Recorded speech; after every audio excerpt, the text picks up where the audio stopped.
네, 어제 하루 코로나19 신규 확진자 1,615명 발생했습니다. 사흘 만에 또다시 역대 최고치를 갈아치운 거죠.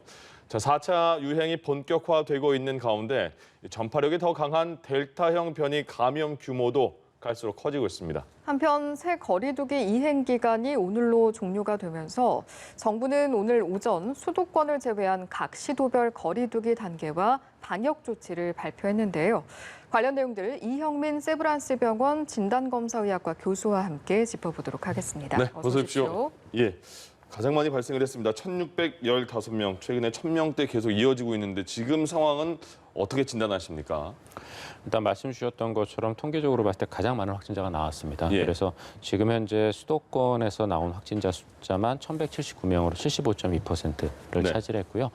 반면에 또 비수도권은 389명 정도 확진자가 나왔는데 비수도권도 지금 안심할 만한 상황은 아닙니다. 예. 보면은 부산 경남 지역 같은 경우에도 부산 지역이 62명, 그다음에 경남 같은 경우에 87명에 대해서 굉장히 많은 환자가 나왔거든요. 그래서 네. 지금 전국적으로 코로나19 확진자가 증가하고 있는 추세로 보이고, 그다음에 그 안에서도 지금 수도권은 비율은 약간 낮아졌을지 모르겠지만 감염 규모는 점점 더 커지고 있는 상황이라고 보시면 될 것 같습니다. 대표적인 이유, 그 예가 서울 같은 경우에 지금 어저께 633명이 나왔거든요. 예. 그래서 예전으로 치면은 전국에서 하루에 나왔던 숫자만큼이 지금 서울에서만 지금 나온 상황이기 때문에 수도권에서의 감염은 점점 커지고 있으면서 지방에서도 지금 점점 감염자가 늘고 있기 때문에 지금 비율 자체가 약간씩 변하고 있는 그런 상황이라고 보시면 될 것 같습니다. 근데 지난 6월 달부터 지금까지 수도권은 거리두기 단계가 사실 크게 바뀐 것 같지 않거든요. 근데 왜 이렇게 갑자기 1,000명대 이상으로 많이 발생을 하는 이유가 뭐예요? 여러 가지 원인이 있겠지만 일단은 그 사회적 거리두기 완화에 대한 기대감이 너무 컸었고요. 네. 왜냐하면은 그 예방 접종을 독려하기 위해서 여러 가지 인센티브를 얘기를 하면서 예. 그 인센티브를 좀 강력하게 얘기를 하다 보니까 그게 일반 국민들에게 사회적 거리두기를 7월부터는 완화해도 된다는 메시지로 좀 받아들여진 측면이 있습니다. 예. 그러다 보니까 이제 그런 것들이 결국 유흥시설이나 이런 것들을 통해서 이제 일부 퍼져나간 측면이 하나가 있고요. 그다음에 두 번째는 저희가 이제 데이터를 좀 봐야 되겠지만 그 자가진단 키트에 의한 그 지역사회 감염 중에서 감염자들을 좀 놓친 그런 부분들이 좀 일부 있기 때문에 예. 결국 이런 것들이 다 종합적으로 영향을 준 걸로 보입니다. 상황별 경우의 수에 따라서 좀 안내해주는 사항들을 들어볼 수가 있었는데 전체적으로 이번 대책 좀 어떻게 들으셨습니까? 예, 지금 질병청 입장에서도 지금 백신 수급 현황이나 이런 것들이 조금 유동사항이 있고 그다음에 그 반면에 또 지금 예방접종을 원하시는 분들은 많고 또 워낙 시급하다 보니까 짧은 기간 안에 여러 가지 정책을 짜느라 많은 어려움이 있는 것 같습니다. 그래서 아마 이런 지금 최근에 그 50대 예방접종 문제도 아마 그런 그 여러 가지 환경들 때문에 일어난 걸로 생각이 되고요. 예. 현재 상황에서 할 수 있는 지금 보완책들을 지금 그 발표를 했는데 이런 것들이 원활하게 좀 이루어질 수 있도록 좀 더 세부적인 계획이나 이런 것들은 아마 조정이 좀 필요할 것 같습니다. 예. 조금 전에 중요한 부분이라고 말씀하셨던 게 4단계가 과연 수도권 4단계가 언제 꺾일 수 있을까? 확산세가 언제 꺾일 수 있을까? 말씀하시다 중단됐거든요. 예, 추가로 말씀해 주시죠. 예, 그 아마 많은 분들이 관심을 가지고 계실 것 같은데요. 지금 월요일부터 4단계에 들어왔는데도 불구하고 지금 어저께 같은 경우는 이제 최고 수치를 갱신했기 때문에 예. 더더욱이나 그런 의문들이 있으실 것 같습니다. 근데 지금 앞으로 어떻게 될지는 지난 2주 동안 코로나19 확진세가 어땠는지와 거기에 대한 사회적 거리두기 준수가 어땠는지를 보면 알 수 있거든요. 근데 2주 전이었던 수목금, 즉 6월 30일부터 7월 2일 사이에 국내 코로나19 확진자 숫자는 711명에서 765명이었는데 그 당시에 사회적 거리두기 완화에 대한 기대감 때문에 되게 많은 여러 가지 활동들이 있었습니다. 네. 결국 그 숫자가 그 다음 주에 1,000명이 넘는 숫자로 나타나서 7월 8일부터 7월 10일 사이 국내 코로나19 확진자 숫자는 7월 7일부터 10일까지 코로나19 확진자 숫자는 1,168명에서 1,236명이었거든요. 예. 그런데 지난주에도 사실 사회적 거리두기는 제대로 잘 지켜지지 않은 측면들이 있습니다. 특히 네. 지난 주말 같은 경우에는 금요일 날 4단계 발표가 났음에도 불구하고 많은 분들이 그 4단계 들어가기 전에 좀 마지막 자유를 즐기자면서 예. 좀 이러한 거리두기를 제대로 안 지킨 부분들이 있었거든요. 그래서 그런 것들이 결국 이번 주에 나타나는 지금 상황이라서요. 아마 사회적 거리두기가 제대로 된 효과를 발휘하기 위해서는 빨라도 이번 주 말 정도부터 그다음에 아마 전반적으로는 다음 주는 돼야 그 효과가 나타나서 확산세가 좀 누그러지는 것들이 보이지 않을까 싶습니다. 예. 수도권 중에서 서울은 근데 왜 이렇게 많은 이유가 인구 때문에 그렇다고 봐야 되는 거예요? 인구가 많아서? 인구도 있지만 저는 결국 서울시의 방역 정책에 문제가 좀 있었다고 생각을 하는데요. 지금 전반적으로 우리나라의 사회적 거리두기에 대한 완화 기대감은 전국적으로 마찬가지였겠지만 특히 서울시 같은 경우에는 이제 선거와 그다음에 그 이후에 이루어졌던 여러 가지 방역 정책상의 완화의 그 메시지들이 굉장히 좀 강력했거든요. 결국 그러다 보니까 이런 것들이 유흥시설을 통한 사람들이 어떤 잦은 접촉으로 이어지게 됩니다. 그리고 그런 것들을 이제 알 수 있는 그 데이터들이 몇 가지가 있는데요. 첫 번째로는 지금 현재 코로나19 확진자의 발생 추세를 보면은 전 연령대에서 늘어나고 있지만 조금 더 많이 지금 발생하고 있는 게 이제 20대이고 그리고 이러한 코로나19의 확산세가 그 확산세를 주로 이제 주도하고 있는 게 결국은 선행자와의 밀접 접촉이거든요. 근데 이런 밀접 접촉이 어느 연령대에서 주로 이루어지냐면은 말씀드렸던 것처럼 20대, 20대 또는 40대, 40대 이런 식으로 동일 연령대 안에서 지금 이루어지고 있거든요. 그래서 그런 측면의 데이터가 하나가 있고 두 번째는 사실 우리가 코로나19에 대한 이 전파 위험성이 제일 높은 환경은 어디를 꼽냐 하면은 가정 내를 꼽습니다. 왜냐하면 집안만큼 밀접 접촉이 장시간 이루어지는 곳이 없거든요. 그래서 가정 안에서 전파되는 경우가 사실은 그동안 제일 많았었는데 최근에 코로나19 그 확진자의 이 접촉 유형과 전파 유형을 보시면은 가정 내에서 전파되는 경우가 60%에서 40% 정도로 감소하고 대신에 말씀드렸던 동일 연령대에서의 어떤 유흥업소나 또는 사적 모임을 통한 전파가 20에서 40%로 증가합니다. 결국은 이런 것들은 전부 다 방역 정책 완화에 대한 여러 가지 메시지들이 유흥업소나 이런 곳을 통해서 주로 전파가 많이 이루어지게 되는 계기를 만들었고 그런 것들이 결국은 현재 수도권을 중심으로 한 코로나19 확산세로 연결이 되고 이게 결국 전국적으로 퍼져나가는 양상이라고 보시면 될 것 같습니다. 이런 확산세 속에서 델타 변이 바이러스에 대한 우려도 큰데 실제로 최근에 일주일간 신규 변이 감염자 중에 약 70%를 보니까 델타 변이였다고 해요. 이렇게 되면 델타 변이가 우세종이 됐다고 판단해도 되는 수준일까요? 델타 변이 같은 경우는 분명히 전파 속도가 기존 변형에 비해서는 빠릅니다. 이제 최근에 영국 데이터나 이런 것들을 봐도 알파 변이에 비해서도 거의 50% 정도 더 전파력이 높다라는 보고가 있는데요. 영국을 보게 되면은 영국이 델타 변이가 처음 확인된 게 3월 달이었고 그다음에 우세종이 됐던 게 4월 달입니다. 딱 한 달 만에 우세종이 됐고 그다음에 지배종이 된, 즉 전체 코로나19 확진자의 90% 이상을 차지했던 게 6월 달이거든요. 그래서 거의 한 달, 두 달 정도 만에 우세종을 거쳐 지배종으로 가게 되는데 우리나라 같은 경우도 지금 지난주에 코로나19 변이 양상을 보시면은 지난주에 그 국내 변이 분석 건수 1,200건 정도 중에서 변이형이 나온 게 36.9%입니다. 물론 이게 전체 코로나19 확진자의 36.9%라는 얘기는 아닙니다. 왜냐하면 저희가 부분적으로 선택해서 하기 때문에 아마 이거보다는 좀 낮겠지만 어쨌건 변이형의 검출 자체는 조금씩 늘어나고 있고 그다음에 그 세부 내용을 들여다보시면 알파 변이가 차지하는 게 162건으로 13.3%였는데 델타 변이가 차지하는 건수가 374건으로 30.8%로 2배 정도 높았습니다. 즉 변이형 안에서는 이미 델타 변이가 어느 정도 우세형으로 지금 가고 있다라고 보시면 될 것 같습니다. 델타 변이 감염 사례가 늘고 있는 상황에서 방역 당국에서도 검사 역량을 확대하기로 했다고 하는데 이전에 듣기로는 델타 변이 어떤 검사 결과가 나오는데도 시일이 좀 걸린다고 들었었거든요. 역량이 좀 늘어나면 어떻게 달라지는 겁니까? 역량이 늘어난다는 거는 이제 검사할 수 있는 능력 자체를 키우는 방법이 하나가 있고 아니면 이제 새로운 검사법을 도입하는 방법이 있는데요.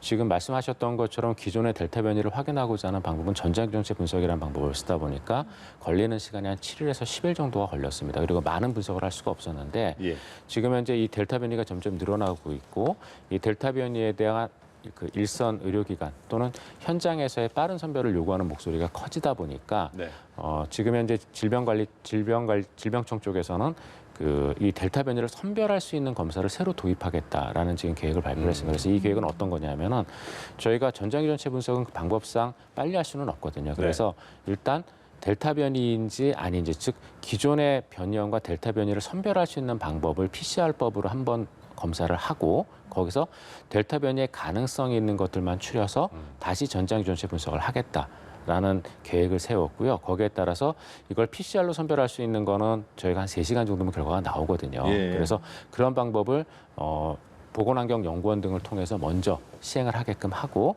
거기서 이상이 발견된 것만 선별을 하는 방식을 써서 좀 더 많은 양을 많은 그 숫자의 변이 그 검사를 시행하겠다라는 계획으로 생각하고 있습니다.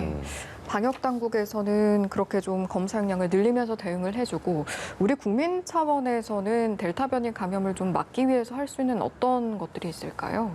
일단 델타 변이의 가장 큰 특징은 말씀드렸던 것처럼 전파력이 보다 높은 것들이거든요. 그래서 우리가 이제 기존의 사회적 거리두기보다도 조금 더 강력한 사회적 거리두기를 유지해야 되는 게 맞거든요. 예. 그래서 지금 현재 사회적 거리두기 4단계에 들어와 있지만 아직까지 4단계에 준할 정도로 잘 지키시는 분도 있고 그렇지 않은 분들도 남아있는 상황이거든요. 네. 그런데 이 사회적 거리두기 4단계는 우리가 길게 가기는 어렵습니다. 여러 가지 너무나 큰 피해를 주기 때문에 자영업자분들이나 이런 분들을 생각했을 때 우리가 이 단계를 길게 가긴 어렵다라는 걸 고려했을 때 예. 4단계 들어와 있을 때 최대한의 효과를 낼 수 있을 정도로 우리가 그걸 잘 지켜야 되거든요. 그래서 개개인이 이런 사회적 거리두기를 4단계를 잘 지킬 수 있도록 예. 사적 모임에 대한 부분이라던가 또는 뭐 마스크 착용부터 시작을 해서 여러 가지 방역 수칙들을 좀 원활하게 지키실 필요가 저는 있다고 생각을 하고요. 네. 이게 길어지면 길어질수록 모든 사람이 피해를 봅니다. 그렇기 때문에 저희가 지금 이행되는 4단계를 잘 지킬 수 있는, 잘 지키도록 하는 게 제가 보기엔 제일 중요할 걸로 예. 생각이 되고요. 또 한 가지는 분명히 지금 숨어있는 지역사회 감염이 꽤 많습니다. 그런데 코로나19에 대해서 많은 전문가들이 초기부터 얘기를 했지만 코로나19를 특징할 수 있는 증상은 없습니다. 감기와 구분이 어렵거든요. 그러니까요. 그래서 감기 증상이 있으면 무조건 정확한 PCR 진단 검사를 받도록 권고를 드리고 싶고 그다음에 무증상 감염도 역시 절반 정도를 차지하기 때문에 코로나19 노출 위험성이 조금이라도 있으면 증상이 없더라도 와서 진단 검사를 받으시도록 하는 방법이 최선일 걸로 생각이 됩니다. 예. 또 요새 그 자가 검사, 자가 진단 키트를 살 수가 있잖아요, 개인적으로요. 그래서 그게 효율성이 있느냐 없느냐 아니면 어떨 때 쓰면 괜찮고 어떨 때는 좀 비효율적이다 이런 얘기 많이 나오는데 델타 변이도 감별할 수 있는 자가 검사 키트까지 나왔다고 해요. 그래서 판매량이 많이 늘었다고 하던데 이 상황은 어떻게 뭐 긍정적으로 보이십니까? 어떻게 보이세요? 저는 자가 검사 키트에 대해서는 굉장히 좀 조심스러운 입장을 취하고 있는데요. 왜 예. 그러냐면은 자가 진단 키트의 모태가 되는 신속항원 검사는 전문가들이 의료기관에서 썼을 때도 정확도가 20에서 40% 정도였었거든요. 예. 그런데 이게 보다 더 정확도가 떨어지는 타액이나 또는 비강 검체를 이용하게 되면은 정확도는 10에서 20% 정도밖에 안 될 겁니다. 자가 검사 키트가. 예, 그리고 그걸 보여주는 데이터가 서울시의 데이터인데요. 최근에 이제 서울시에서 그 5월 중순 정도부터 5주 동안 15만 3천 명에 대한 자가 진단을 시행을 해서 그중에 4명의 확진자를 찾았거든요. 그래서 여기에 대한 여러 가지 이제 비판 여론이 있으니까 서울시에서 이 4명을 찾은 게 굉장히 의미가 있고 오히려 자가 진단을 그때 확대하지 않았기 때문에 지금의 그 코로나19 유행이 있다라고 얘기를 하고 있는데 사실 그렇게 얘기를 하려면은 15만 3천 명 안에 그 코로나19 양성자가 몇 명 있는지부터 알아야 되거든요. 네네. 지금 그 중에 4명을 찾아낸 거인데 우리나라가 지금 이런 일반 인구 중에 코로나19 확진자가 몇 명 있는지를 볼 수 있는 데이터는 없지만 제일 근접한 데이터가 의료기관에 입원하는 사람들을 대상으로 지금 현재 의료기관에서는 무조건 다 코로나19 PCR을 하고 있습니다. 예. 왜냐하면 확진자가 의료기관 안에 들어오면 큰 문제가 되기 때문에 하고 있는데 이게 일반인들을 대상으로 해서 코로나19 양성률을 볼 수 있는 가장 정확한 데이터인데 그 데이터를 보시면은 5월 중순부터 6월 정도까지 단위 인구 10,000명을 검사했을 때 그 안에 확진자가 2명 정도 있었습니다. 예. 그러면은 15만 4천 명 검사했으면 그 안에 확진자가 최소한 30명은 있었을 가능성이 있거든요. 네. 그 중에 4명 찾아냈으면 13% 정도의 정확도입니다. 그래서 저는 이런 부분에서 굉장히 자가진단 키트는 문제가 있다고 생각을 하고 그럼 이런 데이터가 우리나라만 나왔냐면 그런 건 아니고요. 영국 버밍햄대에서도 역시 마찬가지로 학생 7,183명을 대상으로 이 자가진단 키트를 이용해 봤더니 그중에 2명 양성이 나왔거든요. 그런데 7,183명을 다 PCR로 검증할 수는 없으니까 예. 10%만 딱 뽑아서 검사를 했더니 그중에 PCR 양성이 8명이 나왔습니다. 네. 그러면 7,183명 안에는 80명 정도의 양성자가 있었는데 그중에 2명만 잡아낸 거거든요. 그래서 자가진단 키트라고 부르는 거는 분명히 정확도가 10에서 20%이고 그나마 그 정확도를 높이기 위해서는 코로나19에 노출이 됐으면서 5일 증상 발현한 지 5일 이내 유증상자만 쓰도록 해야 되고요. 예. 그 외의 경우에는 정확도가 굉장히 많이 떨어지기 때문에 그 결과를 너무 맹신하고 예. 좀 이렇게 사회생활을 한다든가 밀접 접촉을 계속하는 거는 분명히 위험합니다. 알겠습니다. 누적 확진자가 120명까지 나왔던 사례가 최근에 있었는데 현대백화점 무역센터점 사례입니다. 일주일 정도 이제 휴점을 하고 어제 문을 열었는데 이제 입구에서 QR 체크인을 하고 들어간다고 해요. 이 같은 조치는 좀 어떻게 바라보셨습니까? 분명히 방역에 일부 도움은 될 걸로 생각이 됩니다. 왜냐하면은 저희가 이런 다중이용 시설을 이용하는 데 있어서 다중이용 시설 안에서 코로나19 확진자가 나오는 경우에 가장 문제가 되는 게 역학조사를 위한 추적의 어려움들이거든요.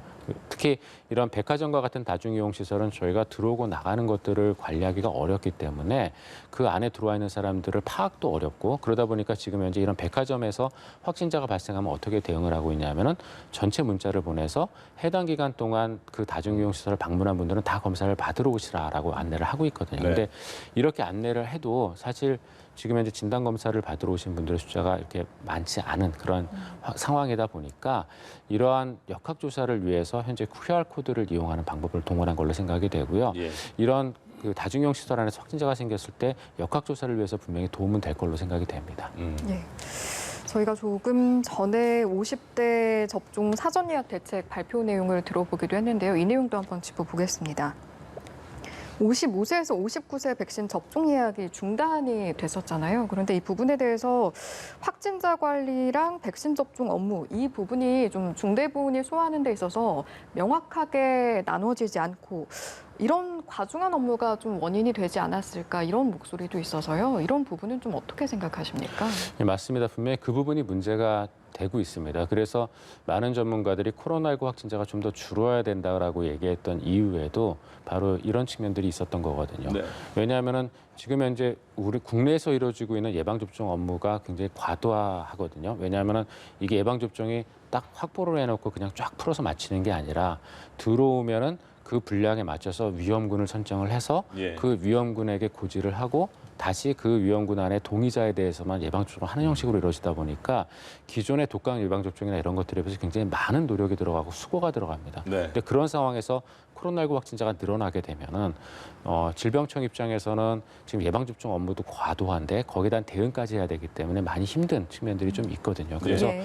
분명히 이런 부분들에 대해서는 조금 더 인력 지원이나 이런 것들이 필요하고 그리고 또 한 가지는 질병청도 그렇지만 보건소도 마찬가지입니다. 네네. 보건소도 역시 비슷한 업무들을 하고 있기 때문에 예. 이 두 가지 업무를 하느라 각종 보건소들이 굉장히 많이 힘들어하고 있거든요. 그래서 보건소에도 지원이 필요하다고 생각을 하고요. 또 한 가지 좀 드리고 싶은 말씀은 지금 현재 이게 코로나19 상황이 한 1년 6개월 정도 진행되고 많은 사람들이 이 코로나19를 안다고 생각을 하니까 질병청의 어떤 방역에 대한 의견들이 지금 제대로 받아들여지지 않는 측면들이 좀 일부 있는 것 같습니다. 예. 그런데 분명히 질병청이 이러한 코로나19와 같은 감염병에 대한 방역에서는 가장 전문가 집단이기 때문에 질병청의 의견을 다시 한 번 더 적극적으로 반영할 그럴 필요가 저는 있다고 생각을 하거든요. 네. 그래서 그런 측면에서의 어떤 보완도 좀 필요하다고 생각을 합니다. 네, 알겠습니다. 오늘 말씀 여기까지 듣도록 하겠습니다. 지금까지 이영민 세브란스 병원 진단검사의학과 교수와 함께했습니다. 말씀 고맙습니다. 고맙습니다.